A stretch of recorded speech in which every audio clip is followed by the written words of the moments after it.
అసలే ఒక రాజధాని లేకుండా బాధపడుతున్న ఆంధ్ర రాష్ట్రానికి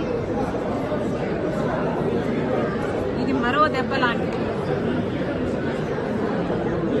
మరి అలాంటప్పుడు అమరావతి మనకంత ముఖ్యమైనప్పుడు, ఆంధ్ర రాష్ట్రానికి ఒక రాజధాని అంత ముఖ్యమైనప్పుడు ఇలాంటి వ్యాఖ్యలు చేయడాన్ని కాంగ్రెస్ పార్టీ ఖండిస్తుంది.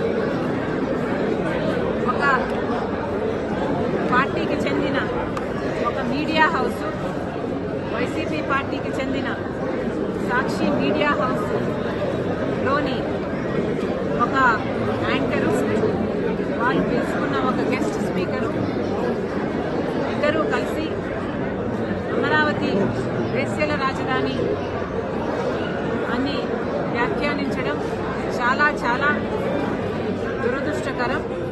ఎవరైనా ఖండించాల్సిన విషయమే. కాకపోతే నాకు ఇక్కడ అర్థం కాని విషయం ఏమిటి అంటే, ఇది ఇంత ముఖ్యమైన పొలిటికల్ అంశం అయినప్పుడు